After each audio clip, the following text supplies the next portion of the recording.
Hi guys, today's video is going to be one that I don't think any of you really saw coming. I have shown this in another video, so some of you probably know this already, but if you haven't seen that video and you saw this thumbnail, you're probably going to be like, what? Like, why are you reviewing this? That was very unexpected, but I'm going to be doing 3 looks and a review of the new palette from Nikki Tutorials. So this is from the brand Nimya, and like I said, it is Nikki Tutorials' brand, and I think it is just called a palette. That is the impression that I got from the sleeve as well as the palette. It just says Nimya, the palette. So we're gonna test out the palette and see if it actually is the palette.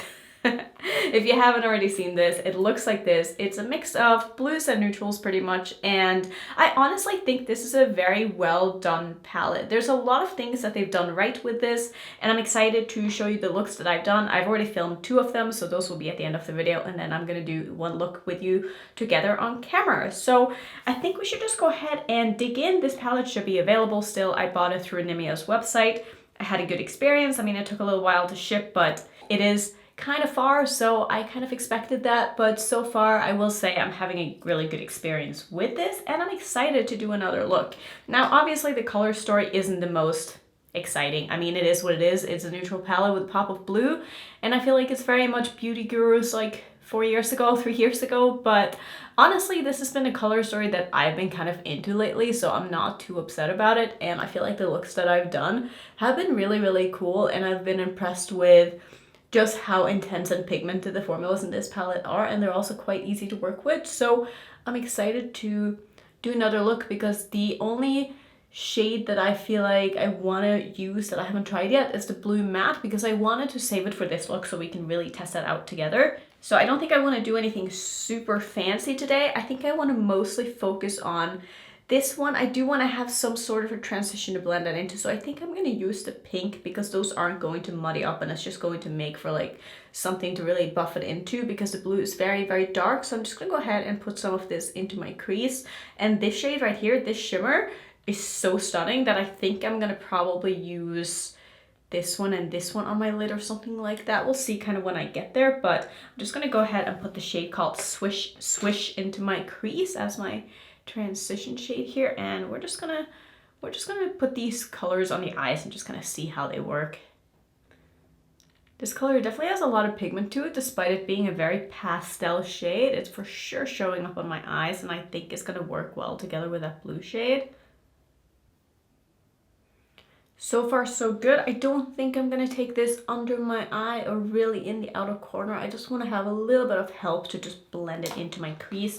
I'm gonna switch to a smaller brush. This is the A504 from BK Beauty, and I'm just gonna go into the very dark blue matte, which is the one called Royal Family. And all of the mattes in this palette swatched very nicely, so I have quite high expectations for this. I'm gonna try to go in somewhat slowly here because I really do not want to get blue fallout on my face.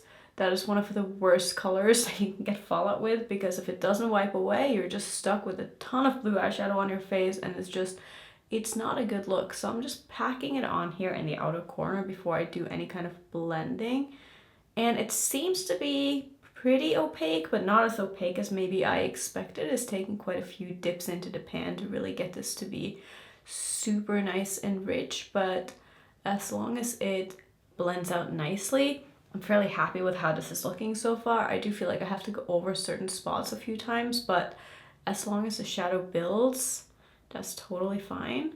I'm gonna just slowly start to blend this into the front portion of my crease as well. I don't really want the front here to be very dark, so I'm gonna keep most of the darkness in the outer corner of my eye. I'm also going to just wing this out a little bit, as well as take it down underneath my lower lash line. I gotta be honest, I don't think this shade is bad, but I think it's probably my least favorite shade so far in this palette. It's just, I feel like it's taking a little bit of just finessing and going over back and forth to make sure it's not looking patchy or anything like that. And I can see just like in my crease right there there's almost like a not a bald spot, but just a spot where it doesn't stick as well as it does everywhere else. And it just feels a little bit like more of a high maintenance shadow, more so than the other ones. But again, I don't think it's bad. It's just probably not my favorite in this palette so far. It is blending out on the edges really nicely though, and I feel like I actually probably could have used this shade on its own without that pink to help blend it out. I'm just gonna make sure that the blend here is looking good. It's looking a little bit messy right here, so what I like to do is I like to take my Blend Bunny Dollhouse palette, and I'm just gonna grab this shade right here because it's pretty much the color of my skin, and I like using this as a bit of a kind of correction shade just to help sort of make sure that the line under here is looking good. I do have a little bit of fallout right there. I'm not sure if you can see that. I'm gonna try to remove that after, but I really like using this shade just to clean up the edges a little bit because it's nice and pigmented, and I feel like it does more than what a translucent powder would do in this spot, so I really like using it for this. I'm also just going to run a clean brush over the top edge here to make sure that this is nice and buffed out as well. I do have the tiniest amount here that is just not wanting to wipe away, but I'm not going to fuss with it. I don't think anybody can really see it, so I'm just going to kind of leave that alone. I'm next going to put down some of my NYX glitter primer because you guys know I always like to do that because I just feel like the shimmers look so much better on top of it if you do. So I'm just putting the glitter primer pretty much all over where I want those shimmers to go, and I am going to be using a shimmer that I've used before, but there really aren't that many shimmers in this palette, and there are a couple that just color-wise I don't really care that much for. Mostly just this shade, which is a very, very, very dark black-based, kind of reddish duochrome, but it almost just looks kind of bronzy. I don't know, it's just not my favorite kind of color, so I'm gonna go in with this one, which I've been so excited to use. I just want to see what this one looks like, and that's looking so nice and metallic on my brush. I'm excited to get that on the eye. Wow, that is beautiful. I may or may not use any of the other shade that I was planning to use because dang, that looks so good. I'm just gonna take my time here and make sure I get a nice even application and I get a good blend into the outer corner of my eye here. But this is so pretty, so metallic, so shiny. This is everything I want in sort of a, I don't want to say basic shimmer, but in a shimmer that's not a duochrome or a multichrome or an iridescent shade. Like, this is what I like in my shimmers. Something that's really nice and metallic and wet looking and still has a little bit of a sheer quality to it. And it's not like super flaky or anything. It's just really, really pretty. And this shade would also look so good together with the neutrals if you just wanted to do something super easy, but also very kind of glam and very pretty, which isn't usually my thing. But I think if you buy this palette mostly for the neutrals, I don't think that you'll be disappointed at all because they're really pretty. I think I am going to take just the tiniest amount of the iridescent blue shade as well because I really just can't help myself because this is one of my favorite shades in this palette. I'm just going to put that in the inner corner of my eye. I'm just using this dry and just see how intense that is. And I'm also just going to take it underneath my eye a little bit onto my lower lash line, just blend it into that blue. And also just blend it into my lid shade. This is really, really pretty. I'm going to be brave and I'm going to try to use a bit of the blue shade as my brow bone highlight as well because I think it's going to look really, really nice.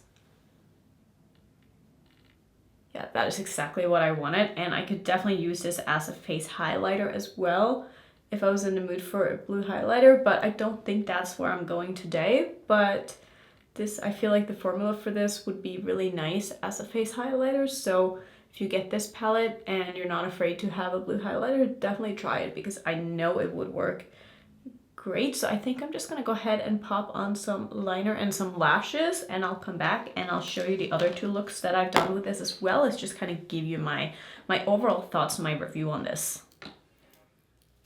So here is the finished look, and I really like how this ended up looking. Honestly, I really like all the three looks that I've done with this palette, so I will show you those looks now just so you can see what else I have played with.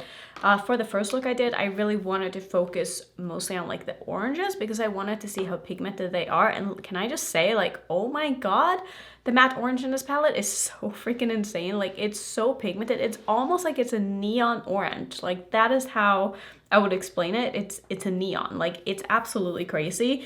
And I was so impressed by how it went on the eyes. It was so opaque, so buildable, so blendable.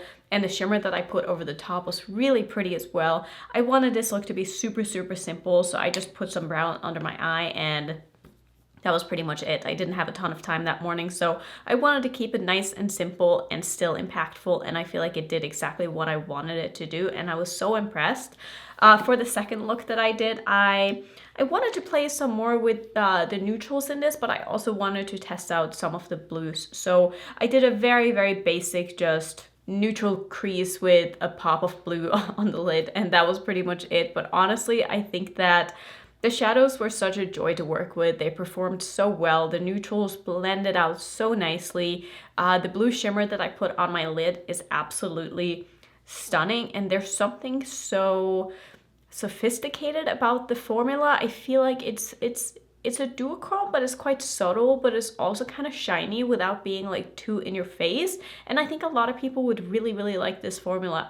I said in a video where I did my makeup diary, I felt like that's kind of what I expected some of the Pat McGrath shades in the holiday palette to be like, just a little bit of something extra. And I feel like I didn't get that in that palette, but I feel like the shimmers in this palette are beautiful. So I'm really happy that I picked this up, and I'm not at all surprised that this palette is good quality, because I feel like most influencer brands usually come out with really, really good makeup, and it makes sense because influencers have tried so many different formulas, they've tried so many different brands, they know what they like, they know what's going to perform well, and they're not going to put out a product that will get bad reviews, you know, because they know what reviewers are looking for, and they also know what they're looking for in their makeup. And I just feel like they know how to come out with a good product because they've probably tried more makeup than most makeup professionals, you know. So I had high expectations, and they were met, and I'm really happy that I have this palette in my collection, and I'm honestly excited to play more with this. I don't know when I'm gonna have time to do that, but I feel like I've just kind of dipped my toes into what this color story can do.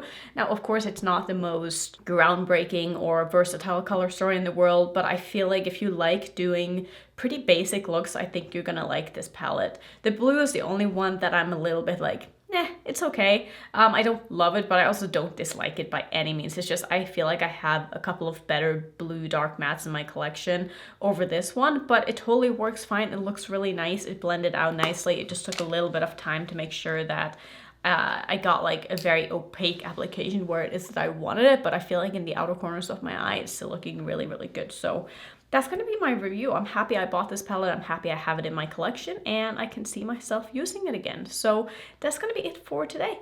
Thank you so much for watching. As always, if you want to see some other indie makeup reviews, I'll put my playlist up on the screen. And if you're new, don't forget to subscribe, and I'll see you in my next one. Bye.